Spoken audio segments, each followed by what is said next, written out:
Assalamualaikum dan salam sejahtera. Aku ucapkan kepada korang semua yang sedang menonton Hey Shadows Channel. And seperti biasa, aku harap korang semua berada di dalam keadaan baik-baik belaka. Dan juga kepada mereka-mereka yang masih baru lagi di channel aku, Hey Shadows Channel banyak berkongsikan kisah-kisah seram, kisah misteri dan juga kisah sihir yang pernah terjadi kepada individu-individu yang kurang bernasib baik. So, pada hari ini aku akan berkongsikan satu kisah ataupun pengalaman yang dialami oleh Kamal dan juga rakannya Sudir. Okey, tapi kisah pada hari ini lebih tertumpu kepada Kamal, di mana dia ni seorang yang terlalu taksub dengan sesuatu, especially terutamanya yang berkenaan dengan benda-benda yang misteri atau dengan kata lainnya berkenaan dengan hantu dan juga makhluk-makhluk dari alam gaib. Dan kisah yang aku bakal kongsikan pada hari ini, aku harap korang dapatlah mengambil sebanyak yang boleh pengajaran yang bakal aku ceritakan. Sebab kisah yang bakal aku kongsikan dengan korang pada hari ini merupakan satu kisah yang agak tragis yang terjadi kepada Kamal. Alright, so tanpa membuang masa lagi, jom kita pendengarkan kisah seram pada hari ini. Let's go guys.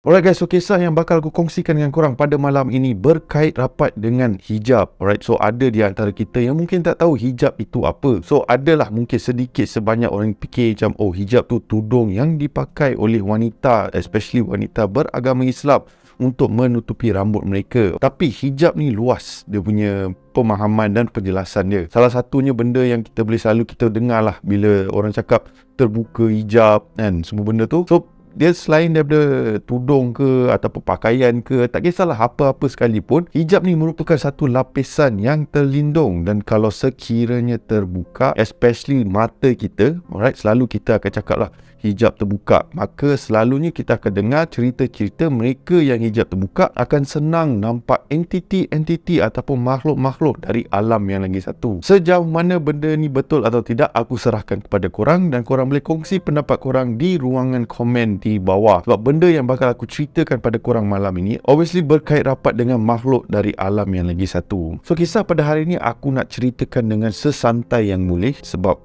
kisah pada hari ini aku lebih tertumpu kepada insiden yang dialami oleh seorang individu ni yang terlalu taksub dengan kisah-kisah seram tau. Alright, sampai akhir kisah pada hari ini yang end up memakan diri dia tau, mamboi memakan diri dia. Alright, so senangnya makan diri dia lah. So insiden ni terjadi pada tahun 80-an macam tu tau. Okay, di mana Kamal dan juga kawan rapatnya yang bernama Sudir, mereka berdua kerja di tempat yang sama dan juga tinggal di tempat yang sama. So boleh dikatakan macam kawan rapat lah, macam tu lah. So si Kamal ni, dia jenis yang suka baca kisah-kisah seram, kisah-kisah yang berkait rapat dengan ala-ala mistik, ataupun tak kisahlah movie ke apa ke, dia memang minat dengan benda-benda macam tu. Namun Kamal ni selalu pertikaikan akan kewujudan makhluk-makhluk yang selalu diorang kisahkan dalam kisah-kisah seram semua ni. Contoh macam pontianak, pocong semua ni, dia selalu pertikaikan dan persoalkan wujud,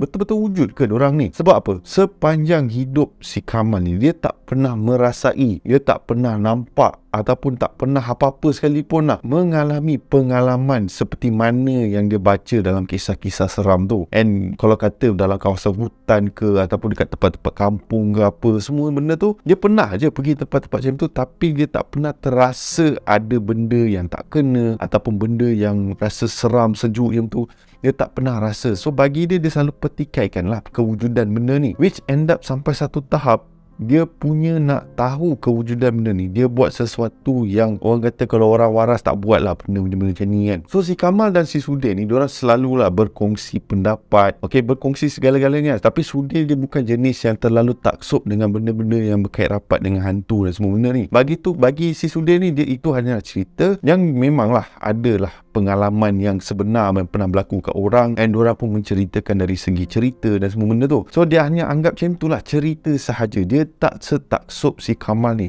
Si Kamal ni akan sentiasa tanya si Sudir ni, kau betul ke kalau kau pergi rumah yang terbiar lama ni ada makhluk kat dalam tu? And then macam-macam lagi lah. Adalah sampai satu tahap orang nasihat dia benda-benda simple lah, seperti kalau kata kau tengah makan, lepas tu makanan kau terbiar macam tu, jangan kau biarkan makanan kau terbuka macam tu kan. Takut akan makhluk yang kita tak nampak ataupun syaitan-syaitan yang ada dekat kawasan situ pun turut makan makanan kita. So benda-benda macam tu si Kamal ni selalu dengar lah. Tapi Kamal macam aku cakap tadi dia selalu persoalkan siapa je nak makan makanan tu kan. Selain daripada aku, selain daripada Sudir, so tak ada siapa lah nak makan benda tu kan. Si Kamal ni dia punya tahap keberanian dia kadang-kadang dia macam over sikit lah, demi nak tengok ataupun nak rasa ataupun nak alami lah benda tu sekalipun. Alright, dia sanggup pergi ke kawasan-kawasan yang orang kata kalau aku dengan korang pun pergi pun sesilap kita pun cabut dulu lah. Alright, tempat tu begitu seram dia, kita pun tak boleh nak handle. Tapi si Kamal ni sanggup untuk pergi tempat-tempat tersebut hanya untuk rasa ataupun alami ataupun apa pengalaman yang dia boleh dapat sekiranya dia berada dekat kawasan situ. Betul ke ada hantu dekat situ? Betul ke ada benda-benda yang tak kena dekat kawasan tersebut? Tapi selalunya bila si Kamal pergi dekat tempat macam tu, tak ada apa yang berlaku dekat diri dia. So Sri Sudir ni pun selalu menasihati si Kamal, janganlah kau terbawa-bawakan benda ni sampai end up satu hari nanti ia boleh makan diri kau. Tapi Kamal dia tak dengar, dia tak nak layan semua benda-benda ni. Dia selagi dia tak nampak ataupun selagi dia tak rasa, dia tak percaya dengan semua benda-benda ni. Which is bagi aku pelik lah, alright. Tapi yelah, ada je orang-orang dekat luar sana yang memang ada benda-benda ataupun sifat macam ni lah, yang diorang tak percaya dengan alam yang lagi satu tu. Okay, bagi diorang itu hanyalah kisah-kisah tahyul, kisah-kisah yang hanya sekadar untuk nak menghiburkan itu saja. Sampailah satu hari ni di mana terdapat satu buku yang si Kamal jumpa berkait rapat dengan hijab, di mana di dalam buku tersebut ada benda yang dikatakan sebagai hijab mata and everything all. Terbuka hijab lah, apa boleh nampak makhluk-makhluk daripada alam lain. Dan benda ni menarik minat si Kamal, and Kamal terasa macam kalau aku ambil benda ni, kalau aku buat benda ni, boleh end up aku boleh nampak benda-benda tu. And Sudir pun pada ketika itu ada dekat rumah, dia ternampaklah buku yang si Kamal tengah baca. So si Sudir ni pun macam biasalah, apa buku yang si Kamal beli, si Sudir ni pun naklah baca. Dan dia perasan ada satu benda yang tak kena dengan buku tersebut, iaitu ada benda yang berkaitan dengan hijab. So si Sudir ni pun dah risau dah. Kalau ada buku yang berkaitan dengan benda tu, sesilap si Kamal nak cuba nak lakukan ataupun cuba buat apa yang buku tu cakap untuk mengalami ataupun untuk tengok makhluk-makhluk halus tu. So si Sudir ni cepat-cepatlah cari si Kamal. So Kamal pada waktu itu berada di dalam rumah macam biasa, tengah layan TV apa benda semua tu. So si Sudir ni pun jumpalah si Kamal, tanya si Kamal, buku yang aku nampak kau bawa beli tu menarik, kisah ada kan? So Kamal pun macam, yalah, best weh buku tu, kau patut baca weh. Memang, aku tak sangka buku macam tu memang wujud. So si Sudir pun tanyalah si Kamal, apa yang best sangat pasal buku tu, boleh kau terang kat aku tak? Dan si Kamal pun cakap, alah kau bacalah, aku malah nak terangkan lah, panjang lah dia punya ni. Dan Sudir pun macam malah nak berdebat dengan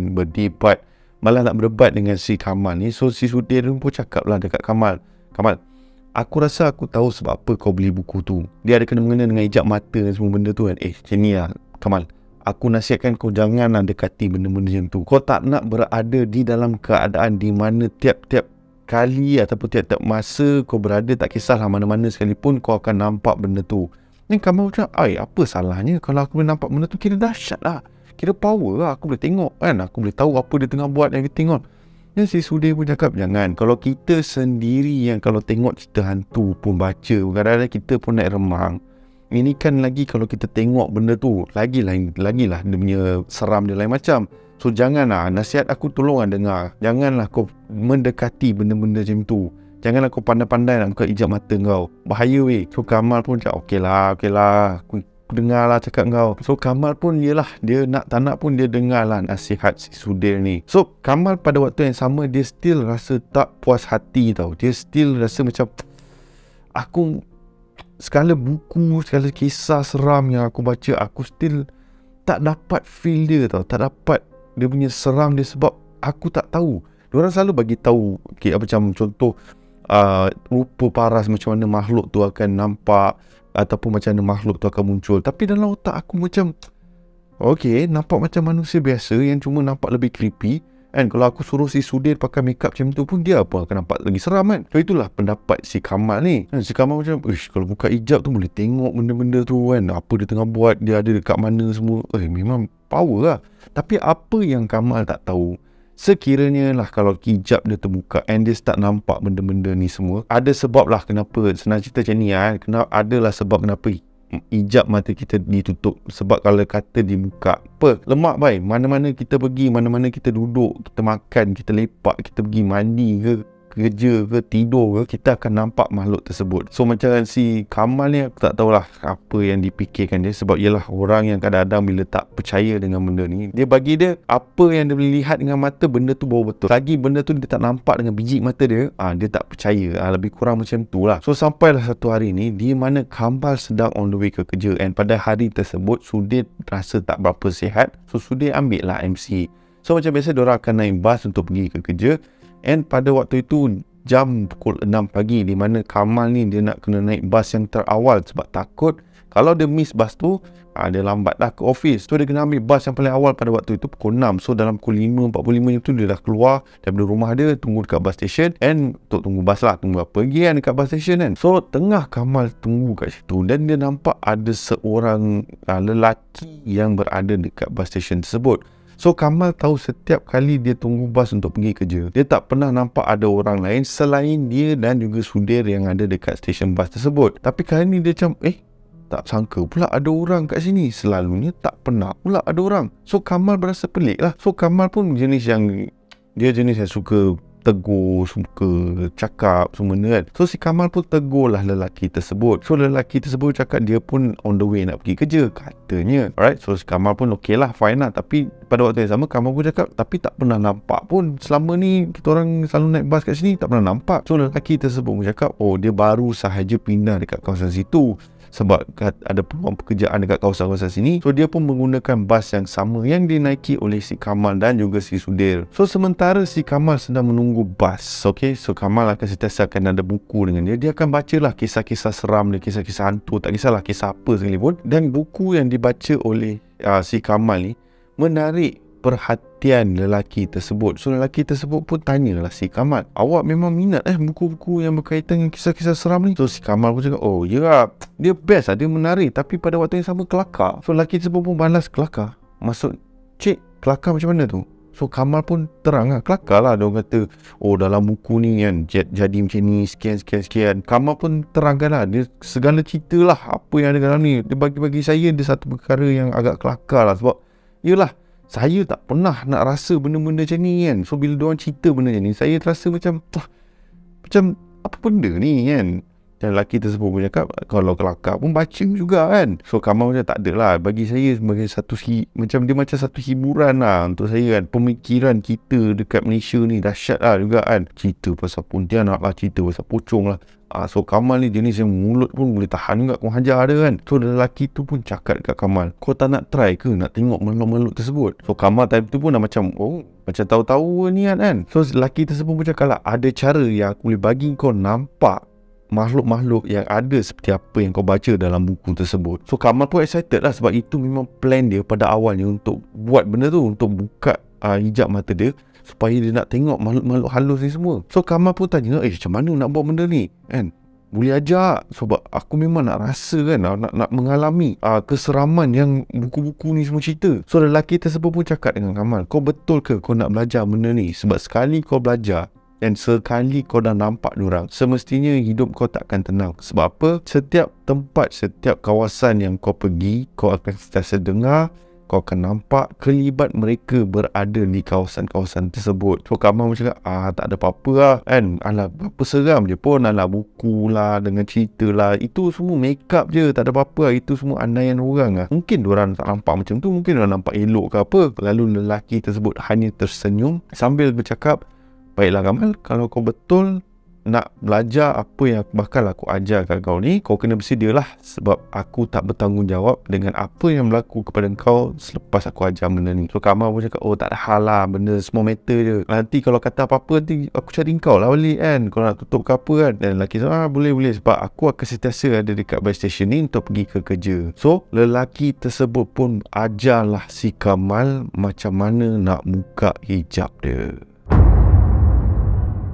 So Sudir di mana dia tak pergi kerja pada hari itu sebab dia MC, sebab tak rasa sihat semua benda tu. Tiba-tiba dia nampak kelibat si Kamal ni masuk daripada pintu depan rumah dia. Okay, so si Sudir ni pun pelik lah. Apa hal si Kamal ni tak pergi kerja lagi? Kenapa tiba dia balik kan? So Kamal dalam keadaan yang agak, orang kata Kamal dalam keadaan tergesa-gesa seperti nak buat sesuatu tau. Dan si Sudin ni pun tanya lah, Kamal, kau tak pergi kerja ke? Lalu Kamal pun cakap, aku dah call office, kata aku tak berapa sihat juga. Aku pun nak ambil MC. Sudah si Kamal ni, dia pun join sekali terlibat kan MC, katanya tak sihat, padahal dia okey je tadi kan. So si Sudin ni pun tanya lah si Kamal, kau apa hal ambil MC, kau bukannya sakit? So si Kamal pun cakap, tak ada, tadi aku jumpa seseorang ni, aku tengah baca lah buku kisah-kisah seram aku macam biasa. Lepas tu lelaki ni cakap, ada cara untuk aku rasai ataupun untuk mengalami benda-benda yang berkaitan dengan makhluk halus ni. Dan time tu Sudin dah rasa tak sedap hati dah. Sudin cakap dengan si Kamal, jangan Kamal, aku dah bagi tahu kau banyak kali lah, jangan terlalu taksub dengan benda-benda ni. So si Kamal cakap, tak ada. Dia kata, okey, benda tu simple je kan,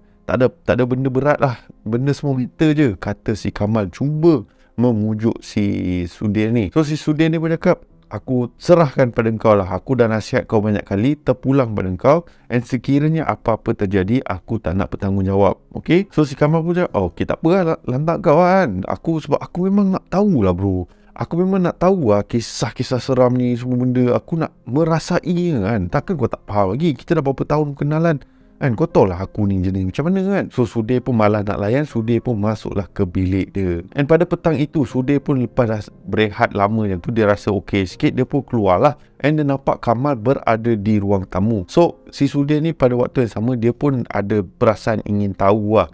Dia nak tahu apa yang lelaki tersebut bagi tahu si Kamal. So dia tanyalah si Kamal, yang lelaki tadi tu yang kau cakap kau jumpa dekat bus station pagi tadi tu, dia cakap apa dengan kau? So Kamal pun cakap, tak ada.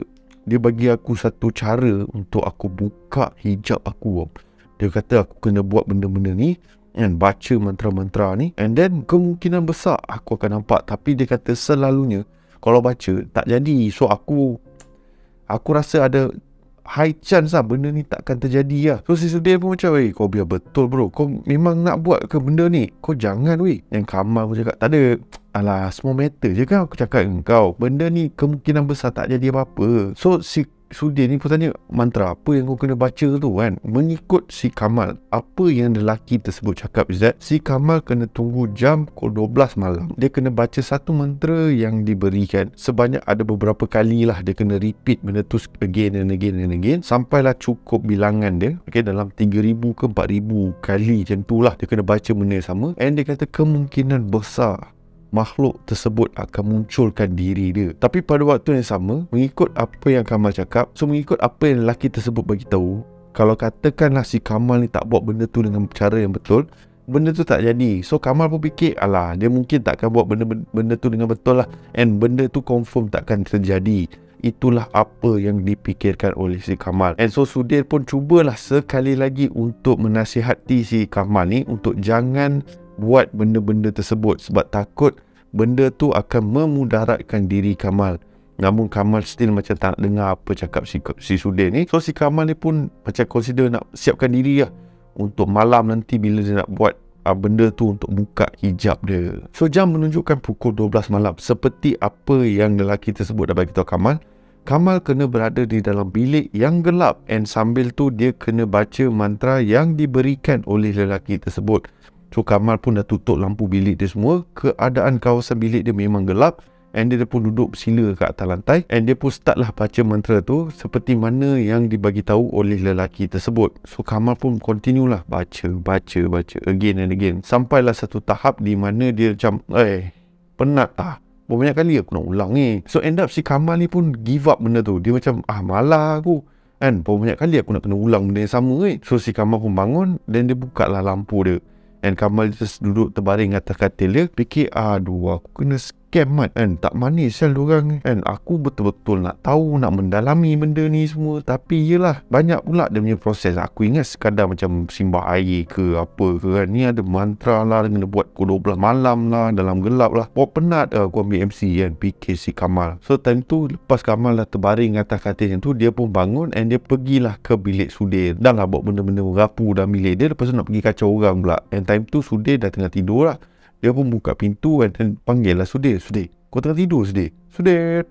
So Sudin pun terbangun lah kan. So Sudir pun bagi tahu, Kamal, kau nak apa ni kan? Dah tengah malam ni, aku tengah tidur pun kau nak kacau aku ke? Yang Kamal pun cakap, aku dah try buat, tak ada apa-apa tu. Dan Sudir pada waktu itu terasa tenang lah. Dia rasa macam, oh nasib baik lah, tak ada apa-apa kalau tak settle mat. So Kamal pun macam rasa kecewa lah, sebab dia tak dapat benda yang dia inginkan kan. So Kamal pun cakap, okay lah, sambung lah tidur lah, aku pun nak tidur lah ni. So Kamal pun masuk dalam bilik dia, tutup lampu, baring and masuk tidur. So pada keesokan harinya, Kamal akan mulakan hari dia seperti biasa. Dia akan bangun pagi dan bersiap sedia untuk pergi ke kerja. Tapi kali ni dia sedar satu benda. Kenapa kawan aku si Sudir ni still tak bangun daripada tidur lagi? So dia pergilah ke bilik si Sudir, ketuk pintu, and then tanyalah, Sudir, kau nak pergi kerja ke tak ni? Dah pukul berapa ni? So si Sudir pun cakap, hari ni aku tak pergi kerja lah. Aku tak tahu, aku rasa macam tak sedap lah. Aku mungkin nak balik kampung aku sekejap kot. Lalu si Kamal, apa? Sampai balik kampung kan kau punya sakit? Dahsyat mat. So Sudir, tak apa lah. Aku mana dekat, aku penat sangat lah ni. Aku tahu kenapa lah. So aku rasa mungkin petang nanti kot. Petang nanti, tengah hari nanti, tengok macam mana. Aku mungkin pergi kota nanti. Aku nak cari bas dan balik kampung lah. So Kamal macam, okey lah. Jadi kalau kau balik nanti, jaga diri lah, kisahlah kat orang tua kau. So Kamal pun macam biasa menyiapkan diri dia, semua benda tu. And dia pun pergilah ke stesen bas yang dia selalu pergi untuk pergi ke kerja. So seperti aku cakap tadi, Kamal akan pergi ke tempat office dia. Macam biasalah, dia akan melakukan tugas dia dan segala-galanya lah. Alright, tapi satu benda yang still bermain di fikiran si Kamal ialah apa yang dia telah lakukan semalam tak terjadi apa-apa dekat dia tau. Dia still tak rasa ataupun dia still tak nampak kelibat-kelibat yang dia harapkan. Dan contoh lepas dia dah membaca mantra tu semua benda, dia mengharapkan kot-kot mungkin dia dapatlah nampak sesuatu. Namun tiada apa yang berlaku pada malam tersebut. So automatically dia fikir, wah penat masa dia je baca mantra tu pukul 12 malam lah, apa benda semua dalam gelap lah. End up tak ada apa-apa pun. So Kamal pun macam biasa buatlah kerja dia. Namun pada hari itu, si Kamal ni kena kerja lewat malam disebabkan ada beberapa report yang dia terpaksa siapkan. So time tu jam menunjukkan pukul 8 malam. And Kamal pada waktu itu dah naik risau dah, sebab dia fikir kan, kalau dia tak settle benda ni sebelum pukul 10, tak balik lah dia. Sebab apa? Bas yang dinaiki oleh si Kamal ni akan stop pergi ke kawasan perumahan Kamal pukul 10 macam tu. So Kamal pun fikir lah, aku nak kena settle ni. Kalau kata by pukul 9 aku tak settle lagi ni, aku dah kena caw dah kan. Aku paksa lah, apa nak jadi esok jadi lah. So Kamal pun fokus buat kerja dia tau. Time tu dah pukul 8 lebih, dia fokus. Dan tiba-tiba dia terdengar seperti ada bunyi di dalam office yang kurang menyenangkan. So bunyi apa tu? So bila kat office ni, Kamal hanya tinggal seorang sahaja di dalam pejabat. Rakan-rakan petugas dia yang lain semua dah balik dah. So si Kamal ni tengah buat kerja, dan tiba-tiba dia terdengar seperti seolah-olah ada bunyi barang jatuh, ada bunyi kertas, ada bunyi printer tiba-tiba on. Dan Kamal pun fikir, selama ni aku kerja kat sini malam, tak pernah pula aku dengar bunyi-bunyi macam ni. So Kamal dah pelik dah. Tapi Kamal just malas nak fikir apa-apa. Dia kata, mungkin ini semua fikiran minda kan, mainan minda sebab dah penat sangat kan. Tapi time tu si Kamal ni dia tak terfikir pula kan, kod ada kena-mengena dengan mantra yang dia baca pada malam tu. Tapi Kamal tak fikir benda tu. So Kamal pun teruskan pekerjaan dia. So dia buat, dia still dengar bunyi-bunyian tu tau. And then kejap-kejap dia terasa seolah-olah ada orang yang masuk ke pejabat. So tiap kali ada orang masuk pejabat, dia akan terdengar bunyi pintu. Tapi bila dia pandang ke arah pintu tu, tiada siapa yang masuk ke dalam pejabat tersebut. So time tu Kamal dah malah nak fikir apa-apa. Sebab kalau dia tak settle kerja tu pada malam tu, report dia ke laut, besok dia memang kena maki dengan bos dia. So nasib baik jam menunjukkan pukul 8.45 macam tu, dia berjaya menyiapkan semua report-report tu. Pada waktu yang sama, dapatlah dia tangkap bas yang terakhir yang pergi ke rumah dia. So lepas dah selesai everything all, si Kamal pun pack semua barang dia and nak keluar. And apabila dia nak keluar, tiba-tiba dia terbau sesuatu yang harum. And Kamal pun macam, ush, pejabat aku letak perfume ke apa ni? Aku pun tak sedar tiba-tiba ada perfume. Bagus lah majikan ni, memang pandai lah jaga pejabat semua kan, dengan bau wangi kan. Lepas tu tak tahu kenapa tiba-tiba ada bunyi-bunyian pula malam ni.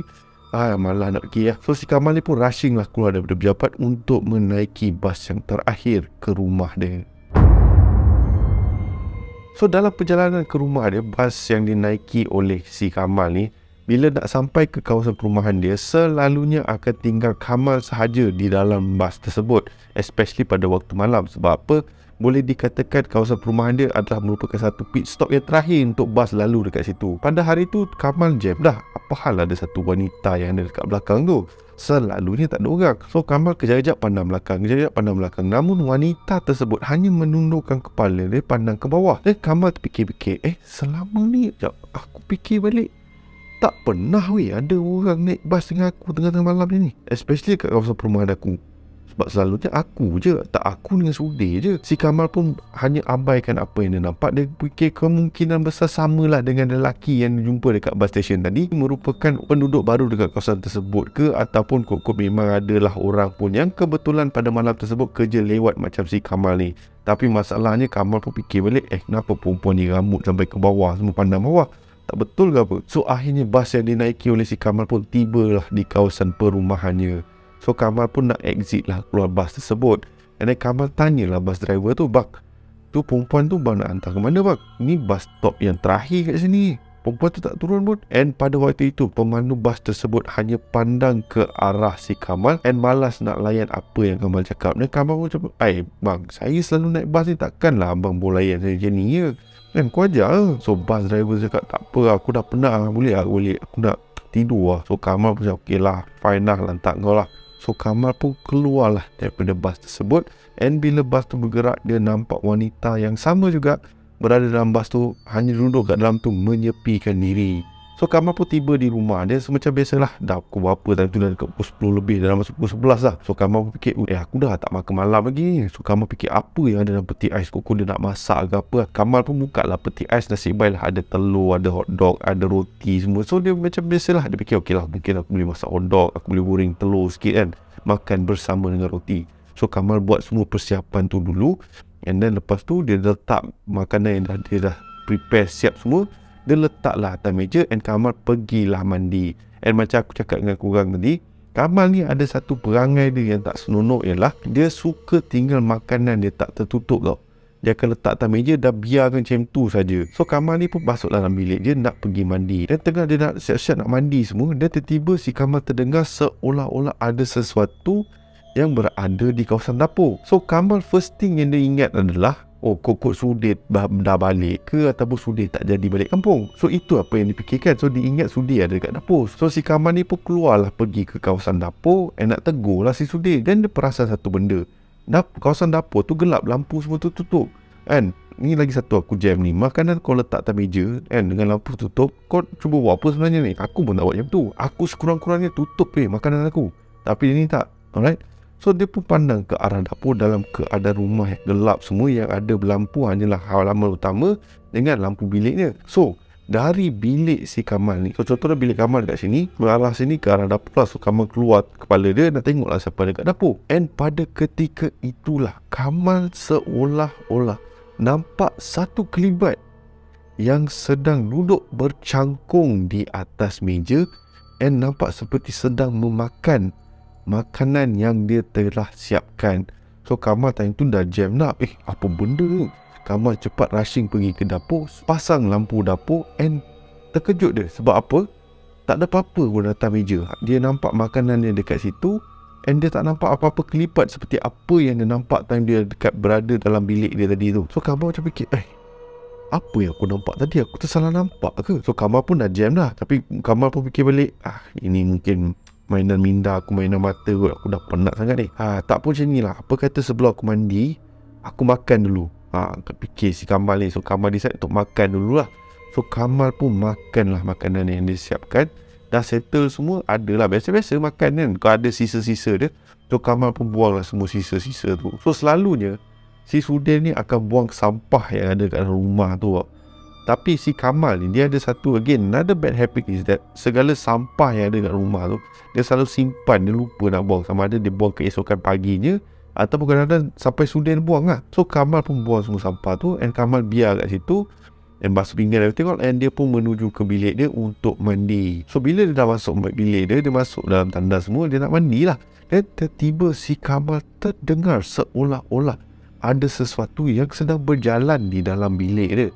Yang Kamal time dia nak mandi tu, dia macam fikir, ada orang ke kat luar bilik aku ni? Lain macam bunyi dia. So Kamal pun apa lagi, dia keluar daripada tandas nak tengoklah siapa ada dekat luar bilik dia kan. Sebab memang kedengaran jelas ada bunyi tapak kaki di dalam bilik dia. Dan bila dia buka, dia tak jumpa apa-apa. And then tiba-tiba tak pasal-pasal terdengar bunyi dentuman yang kuat daripada dapur tau. Kamal pun macam, apa benda tu? So Kamal terfikir mungkin ada tikus ke, ada kucing masuk rumah ke apa kan. Dan dengan keluar daripada bilik tandas dengan hanya bertuala semua, dia pergilah ke arah dapur. And again, dapur dalam keadaan gelap. Bila dia masuk ke kawasan dapur, dia tak on lampu dapur lagi. Bila dia masuk ke kawasan dapur, dia pandang dekat arah tong sampah dia tu. Dia nampak seolah-olah again ada satu makhluk yang duduk bercangkung seperti meratah sesuatu di dalam tong sampah tersebut tau, dengan bunyi yang agak menggerikan. And pada waktu itu Kamal pun fikir, apa benda yang aku tengah nampak ni? And Kamal cepat-cepat pasang lampu dapur. And again, benda yang sama berlaku. Kamal tak nampak apa-apa. Apa yang dia nampak adalah tong sampah dia terjatuh. And Kamal time tu dah jam lah. Macam mana tong sampah aku boleh jatuh ni? Bukan tadi elok ke? Again, Kamal malah nak fikir apa-apa. Kamal just kemaskan kawasan tersebut dan letak tong sampah tu seperti sedia kala. Pada selesai, Kamal pun masuklah ke dalam bilik dia and nak mandi. Susah betul Mamat ni nak mandi kan. Macam-macam benda dah start berlaku, betul tak? Kan? Tu nak fikir pasal lagi. So, Kamal pun masuk dalam bilik dia. And then dia perasan satu benda.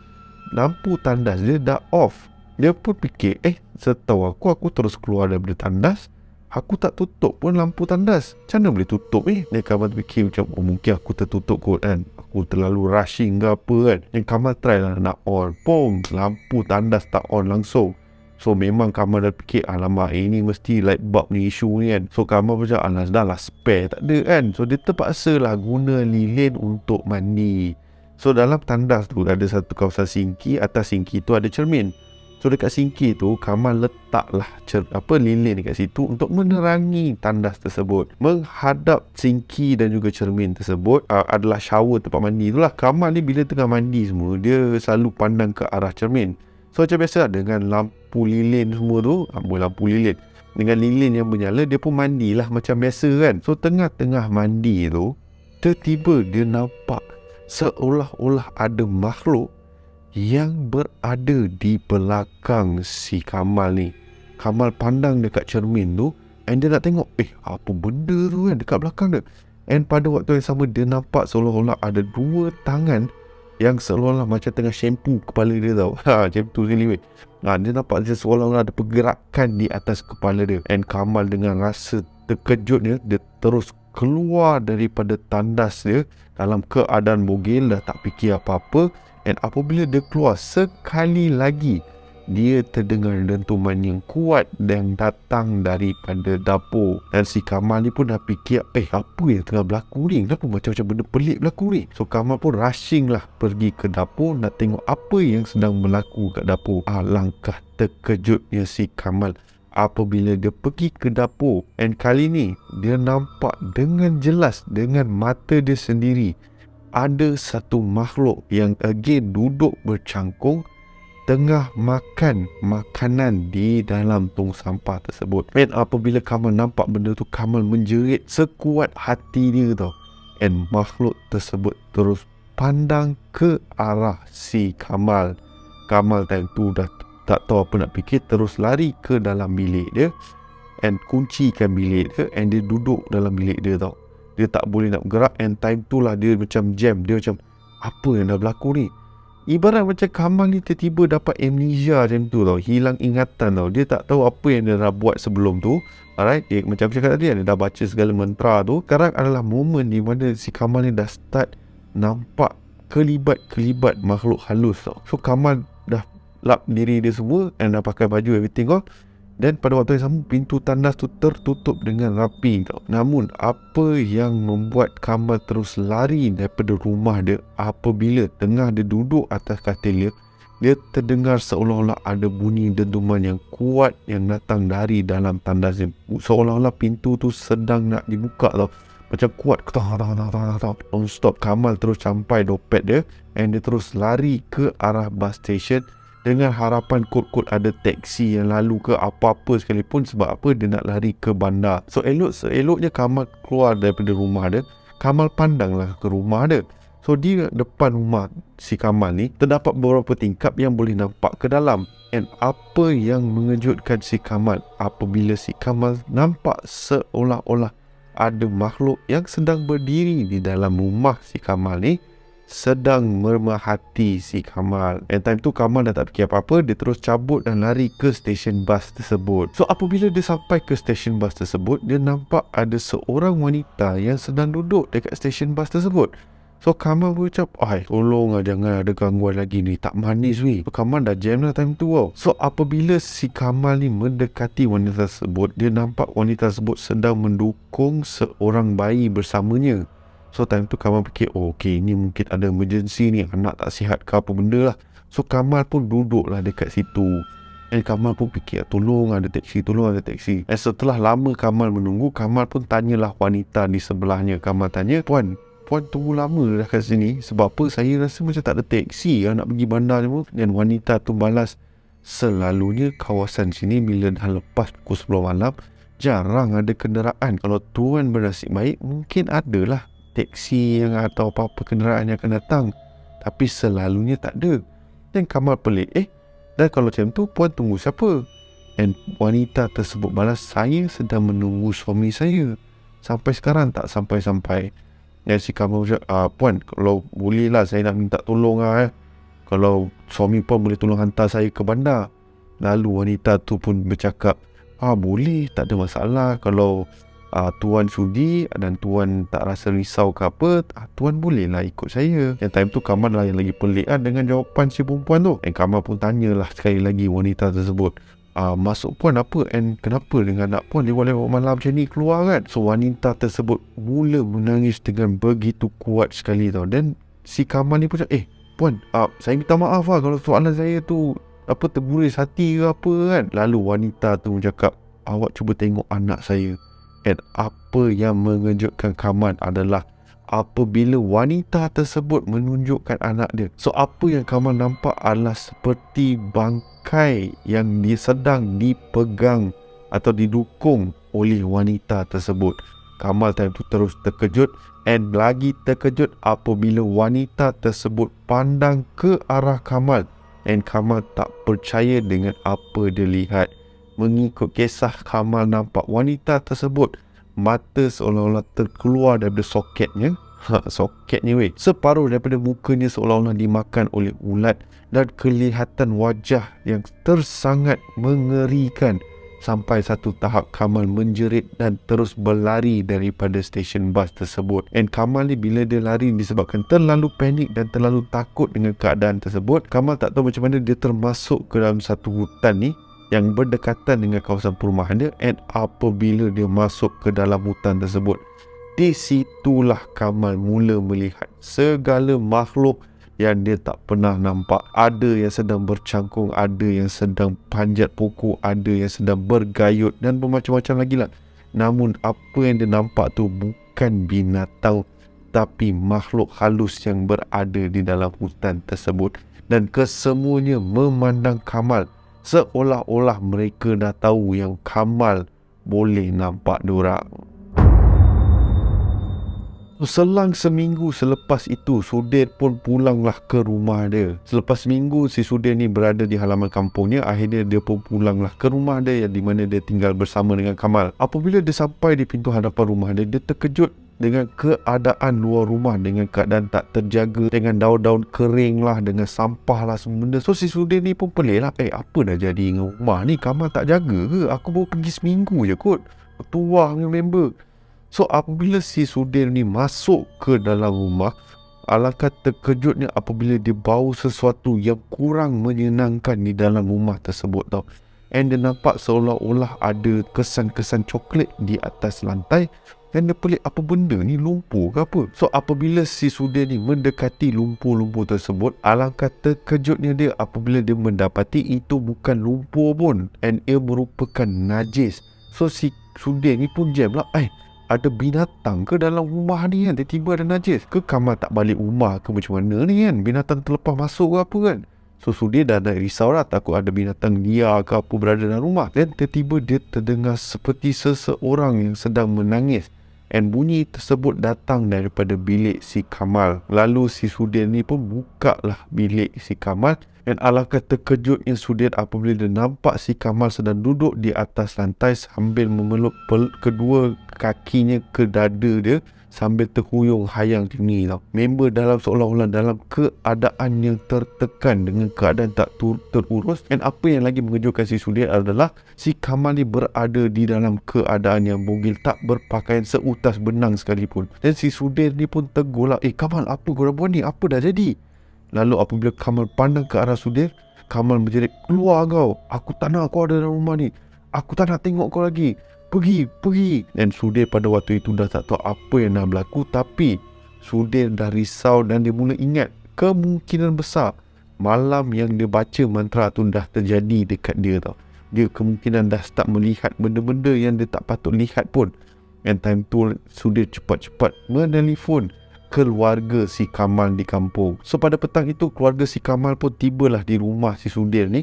And apabila diorang tengok keadaan si Kamal, diorang dah tahu ada benda yang tak kena ataupun ada benda yang tak manis berlaku dekat si Kamal. Lalu diorang pun tanyalah si Sudir apa yang dah berlaku. So si Sudir pun menerangkan kemungkinan besar apa yang telah berlaku kepada si Kamal.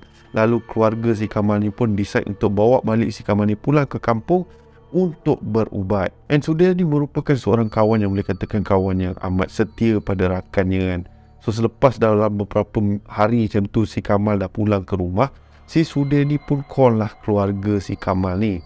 Bila dia call nak tanyakan keadaan si Kamal, namun keluarga dia cakap bermacam-macam cara, bermacam-macam perubatan yang telah mereka lakukan untuk pulihkan si Kamal. Namun Kamal masih dalam keadaan yang seperti orang yang tak betul macam tu tau. Namun keluarga si Kamal ni adalah bagi tahu satu benda, iaitu sewaktu waktu perubatan tu, dan orang kata kemungkinan besar hijab si Kamal ni telah dibuka oleh seseorang ataupun apa-apa proses sekalipun lah. Namun untuk tutup balik, si Kamal kena jumpa dengan lelaki yang dia jumpa tu. So Sudir pun cakap mungkin dia boleh try lah cari lelaki tu kan. Sebab si Kamal ni cakap lelaki tersebut baru pindah kat kawasan perumahan tersebut. Mungkin bila menaiki bas nanti bolehlah jumpa lelaki tersebut. Namun hari demi hari, minggu demi minggu, dia still tak jumpa lelaki tersebut.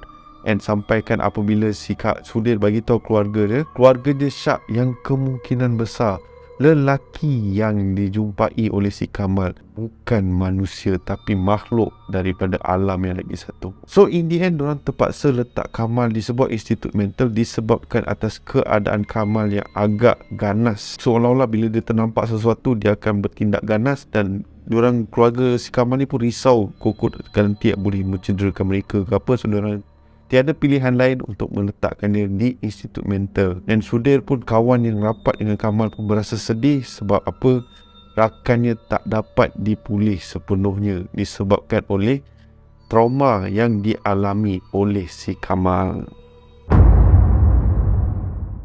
Alright guys, so aku harap korang semua terhibur dengan kisah yang aku kongsikan pada hari ini. Ia merupakan satu kisah yang agak, boleh aku dikatakan agak sedih, pada waktu yang sama agak menyeramkan dengan apa yang terjadi pada Kamal.